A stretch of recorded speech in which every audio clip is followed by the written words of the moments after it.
News Channel 5 network and millions of conversations. This is one of millions of conversations. Welcome to the Millions of Conversations show. I'm your host, Samar, and with me are back again my friends, Dr. André Churchwell and Rebecca Price. Thank you both for joining me again here. Thank you again for inviting us. Thank you. It's great to be back. We were having a great conversation about their Then and Now series, and I wanted to invite them back to tell us a little bit more about what went into those 11 programs and what their key takeaways were. But before we get into that, I just want to make a quick plug for storytelling and community, because that really surfaced for me in our last show about the power of storytelling and how it contributes to that art of building community and experiencing community, which I had the chance to experience myself as being a part of the Then and Now series and the 11th program that we just did with Vanderbilt and the Nashville Public Library. And as some of you might know, the Millions of Conversations initiative is all about storytelling, because it's that power of storytelling that allows for us to connect into our humanity through this concept we like to call from the Kosan philosophy of Ubuntu. I am me because of you, you are you because of me. It's that interconnectedness. So if we can start there, and if you whichever one of you wants to jump in and talking a little bit about across those 11 programs, what are some of the things that stood out for you? I know we asked that last time as well, and you said that it was that feeling of belonging that people felt. But is there anything else that surfaced for you, and especially as people reflecting on the then as it was coming into the now? Well, I think as we were doing the programs, what was clear to me, what I was learning, and we'll see what Rebecca felt, what she was learning, I was learning how little I knew about some of our really important communities, minority communities in Nashville. And in learning these things, it has just expanded my own personal network. It's expanded my own personal reading base. It has expanded my own appreciation of how I need to be even more involved in bringing multiple other types of voices into conversations or projects that I'm involved in. And I'm involved in wide, diversity projects, but it really made the case of what I don't know, to be honest with you. Yeah, for me it was a very humbling experience as well. I mean, at moments my ignorance was palpable for me, and that was very humbling. Yes, same for me too, and I think that's one of the most powerful things about history, and coming from the library, and I'm a public historian, is and thinking about something that we talked about the last time is what's changed or what did you learn, and for me I'm always saying I'm constantly learning. Yes. Right? We history is actually not set in stone. There's events, but there's so much still left to understand and explore. So I'm constantly learning. So I learned so much too about the different communities. Also, not being a native Nashvilleian, everything. What you think Nashville is, and then learning about all the different things that Nashville actually is. I think was a good thing. That's one of the things I enjoyed the most. Can you give me an example of what you think Nashville is, and then what you realize that Nashville is? And while you're thinking about that, do you think it's Nashville, or would you also stretch it to Middle Tennessee? I would stretch it to Middle Tennessee. I think we kind of appreciated that, particularly as we moved into year 2. This past academic year, we always look at rotating the globe as we do these programs, because the larger communities, which we'll talk about, minority communities, which make up 20%, 25%, the African American, the Hispanic community, one of our fastest growing communities, is going to be 10 to 15%. Our Asian American, Native Hawaiian, Pacific Island community will go from 5% to 8% over the next 5 to 10 years. That. And so those are really kind of prominent communities. Our Native American community is smaller. It's in the single-digit percentages. And then as we turn the globe, we then recognize there are smaller percentages, but they have really major relevance on how they affect our culture here and how the city has grown around it. So that was really important. We talked about unique things we learned, but Nashville, as we had mentioned in the earlier show, was a city in the South. It was a city that was ripe with racism and Jim Crow laws. as I was growing up, as my dad was growing up, as we were looking at this history of then from now looking at the North Nashville Pearl High community, the South Nashville Cameron High community, those were schools built because of segregation. There were no integrated high schools. Integration took place during my watch in high school in 1970. How about that? Though the law was in present probably 20 years before, Brown versus Board of Education, we didn't integrate Nashville schools until 1970. Why? Because the Nashville leadership didn't want to, and they fought it for 20 years and putting it off until it happened. You can come to the Civil Rights Room and we will tell you that learn story. more about it. And so we will tell you that exact story and how Nashville. Yeah, and so you've got North Nashville's Pearl High, you've got Cameron, which was in South Nashville, and you say, well, these were segregated, they were not equal, right? Segregation, they were not equal in terms of their resources. They got secondhand books, they got secondhand equipment for their sports, but what they didn't get secondhand was the fact that those teachers, those African-American teachers who went to HBCUs, who didn't have the opportunity to go to Harvard or Vandy like I did, they steeled themselves and committed everything they had to teach those kids at Cameron and Pearl in their high school years everything they could teach them about the knowledge, math and science, but more about how to be modern participants in this world, how to carry yourself, how to dress, how to speak, how to present yourself publicly in this very thorny, racist world.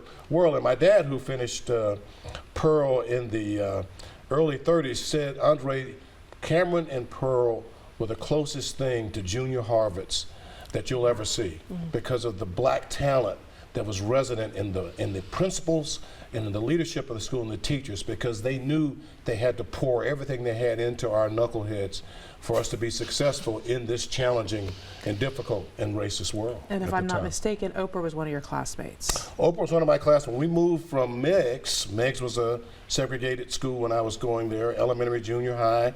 And high school, I moved to East for the 11th and 12th grade. And when I walked in the East Side, there was a young girl, Oprah Gail Winfrey, who was in my class, who my best friend dated. I didn't date her. And so my buddy Anthony Odie dated her, and there you go. And so, I met her in National Honor Society, you know. I finished number 3 in the class, and I used to joke, she had me on her show years ago, and I finished 3 in the class at 3.988, and she finished 10th at 3.72. And I would tell her on the national program, in a live program, you know, I finished ahead of you academically, but her immediate response was, what's your wallet and what's your bank account? Well, did you tell her you also dated my friend? Ooh, careful. Okay, well, we have to have you back on another show for that. We're This is getting very interesting. We're getting deep. Well, back to the 11 programs. Yeah. So you covered the influence and the impact of the Jewish community here in Nashville and Middle Tennessee, of the LGBTQ plus community, the African American community, the Middle East and North Africa community, Hispanic community, yes. A Native American, correct? Native American community, indigenous people community, okay. Yes. Who else? And the Asian American community, right? Right. I mean, we touched on those are the larger communities here, and lessons learned were just pouring out. With respect to the Jewish community, what was profound to me is that literally there are like founding families who have been here since the early part of the 19th century. The Eskin family, the Lippman family. Oh, right, the Eskin family. They've been here that long. The Levy family, one of the oldest continuing businesses, men clothiers in the South. And this whole Southeast region is the Levy's men's store, which started in the early part of the 1800s. Some of the Eskin papers are at the Vanderbilt Library. That's correct. That's correct. And so these communities landed here, and they all came from almost the same reasons. It was a religious persecution and a chance to grow, and they either came from Russia, Poland, Romania, a lot of East European countries, but they all landed here, and they helped they contributed to the economy and to the culture of this city. And there are amazing stories about their original rabbi who was here and how they built the first cemetery that's over by the right off Rosa Parks Boulevard. That's where the original Jewish cemetery is here in town. Wow. Okay. Well, thank you for teaching me again, and I'm looking forward to continuing the conversation after the break.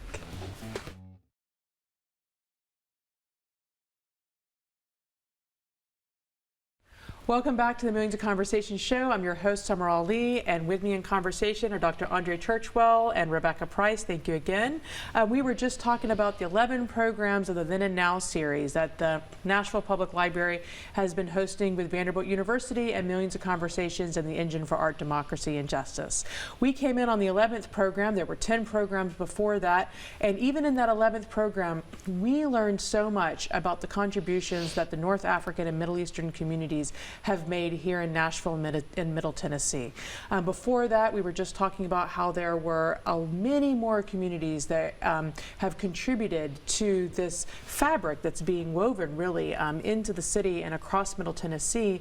And Rebecca, I was wondering for you, what's been surfacing? We talked a little bit about the then, but in the now of the real live contributions that are happening that you were also seeing. And if you can give us like some specific examples as well that really moved you, and how this programming has impacted the way that you're seeing and experiencing Nashville. Yes, I think that was one of the loveliest things as the series unfolded, was watching the now part, as people were coming together, storytelling, breaking bread, and building community, and sharing things that were going on in their lives, particularly the second part of the series is the community leaders, is watching unfold in real time, what is the impact of bringing these groups together? And by that I mean, is change happening? Because that's what we talk about a lot in our spaces, in the civil rights room and the Votes for Women's room, is what does change look like, and how do you make change? And we do believe it is through storytelling and understanding, and sure enough, we saw it unfold in this series. So, for example, one specific thing that happened was when we were doing the indigenous community. One of our community leaders shared a story of, he was working with a senior in a high school here who was getting ready to graduate. And he very much wanted to wear his tribal affiliation feather in his cap and gown regalia, to have it, tied to the cap as he crossed the stage. That was very important. That was a big identity for him, and graduating meant a lot to him. And they were running into some trouble with dress codes, policy, what can you wear on stage as you're graduating? And someone in the audience, as they were listening to that story, had connections with that school. They were in a leadership role in that community and with that school. And I get this story secondhand. So they didn't lean over to me in the audience. They leaned over to somebody else, and they said, I can maybe help with this, because he saw the passion and how much it meant to the person on stage who was just telling that story on someone else's behalf. And so later on, after the fact, they were able to work with that school's leadership, and that student, that high school student, was able to wear that important part of their identity in their graduation cap when they walked across stage. That's impressive. So the impact is happening in real time. In real time, yeah. So do you feel like this series is helping to not only build community but also clear up misunderstandings, or is that a reach? I think it's probably individual. Because obviously people who are exchanging, I do hear stories of people are networking across different racial and ethnic lines and cultural lines. I mean, for that to take place, then people have to be sharing stories. The thing about the now that struck me was the story that Albert Bender shared with us during the Indigenous conversation. He said that the public library is sitting on one of the largest mounds that existed for indigenous Native American people in the Middle Tennessee area, and he described a city, a Native American city of millions of people that occupied this land that we call Nashville, Tennessee, long before it was, founded by people who came through the Cumberland Gap. So, so that really resonated with me. We're sitting on a barrel ground here. How about that? Yeah. You had a little bit of a disagreement there, Rebecca, that I caught, and I wanted to see what you were going to say. I was just going to say hard yes. Okay. All right. Yeah. I think it really is. You know, when people are coming and seeing these things and hearing other people's stories, they're seeing where someone has come from, but they also see all the things they have in common. So I think it is I think so. really changing people's perceptions. Again, what they think Nashville is, and then what Nashville actually is. Yeah. What they think maybe a certain group is, and what a group is not, and really realizing the, you know, the more that we have in common, and the more themes and histories that we share. Yeah. And our goals for the future. Right. You know, and how we want to live out our time. I'll tell you one thing, Samar, in terms of the now, and what I thought really was an important series of lessons was that each group that we highlighted, they represented the American dream and how they approached coming here. And there was a great story about a young man from our Levant community who came here poor as he could be, and living in a car. Sammy Puri, remember Sammy's story? And now Sammy owns a luxury car dealership that he's created from scratch. And if that's not the American dream and what we all want and seek for when we come to a country like this, or for our own families, and there are just a number of examples like that. And how do we make sure we foster that? I think, because that's what makes us special, and I think that's what kept coming up for me as well. And what was really interesting when I was watching was how much joy everybody seemed to be experiencing at these events, and how they were wanting more. I mean, I've had a lot of people who have asked me, when's the 12th program going to be happening? And also, I think in real time, seeing this whole coming around different people's experiences and reconciling with that, and that almost like truth telling around the storytelling that surfaced, and where people felt they were heard and listened to, and it was almost as if it was like a relief through a release at the same time. I don't know if you saw that. We did. One group we need to include in this, because of all the multiple lenses, we had the EADJ group. The Engine for Art, Democracy, and Justice was there. The Magdalene Maria Campos's group, who look at the world through the lens of art and how art can be used to promote freedom. And that was a great example of that reflected in James McCouick, who's a young man, an artist here from Sudan, who brought his work to the stage for us to see how he viewed. He was one of those Boer soldiers, my God, that came from Sudan and made it here, and so he has a lens of what it needs to be a Nashvilleian, at the same time of what it means to come from such a challenging environment and place to be born, and you could see it play out in his art, and I thought it was really great to have that lens included in the work we do here. So we are thankful that the Engine for Art and Democracy and Justice at Vanderbilt have been included in this program. Yes, and she was one of our first guests as well. I mean, she came and talked about her vision for EADJ, and he had a huge following. I mean, we asked him back, remember? Like, that was what happened. It was also really interesting about the back and forth that we had when we were even curating the series. I feel like there was a lot of exchanges about even defining what geographic locations make up, for example, different parts. Morocco was a great example for us. We, you know, as I said, we're learning. We are learning in this process. I think we all are. And as we were putting together the program, we do look at the region of interest. So we're looking at North Africa, and the maps we looked at were ancient compared to the maps that were more important and more recent, where Morocco includes Western Sahara. And so we were informed by our community leader, which was part of the lesson that we all learn from each other, that Morocco is a larger piece of the map. And I think that speaks to the heart of what the series is about, is letting those who lived it tell their histories. That's right. That's right. Letting those who lived it tell their histories. I love that. Right. The other part is that, and this is really, I think one of the key things for me is that expertise is not necessarily always tied to a degree.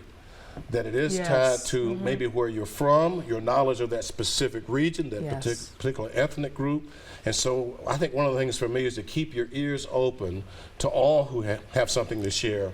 They may not all have degrees after their name or I love college degrees. So I think it's really important. And they certainly Yeah. don't have as many degrees as you have. Oh, And that's the thing okay. too, is like Speaking listen of. to what it is that people it is are saying.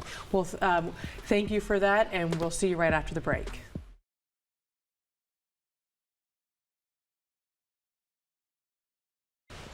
Welcome back to the Millions of Conversations show, where we've been talking about the Then and Now series that's been held at the Nashville Public Library in partnership with Vanderbilt, the Engine for Art, Democracy, and Justice, and Millions of Conversations.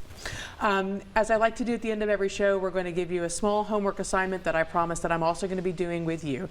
The first is to be reflecting on what does small change look like to you, either that you're seeing happening in your community, or you're seeing within yourself that's happening as you're experiencing community. The second homework assignment here is to watch the YouTube series, which you can find on the Nashville Public Library YouTube channel. Just type in Then and Now and it will pop up for you, and you'll see these 11 programs that we've been talking about. The third is to practice storytelling. One of the things that we've been doing through this series and these programs is to structure it in a way of where we look at the history and then we talk about our experience as community members with the current set of facts that we've been living through, that we've been experiencing. Some of us have been having firsthand experience, some of it has been secondhand experience, but we're making that exchange happen. Think about that in your own storytelling journey as you're engaging with, maybe it's a neighbor, maybe it's a stranger, maybe it's a family member.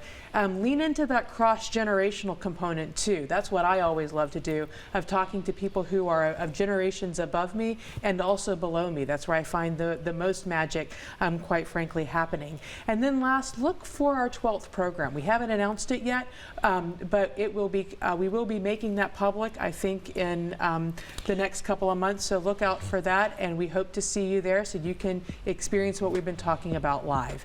Thank you again. I'm your host at Millions of Conversations.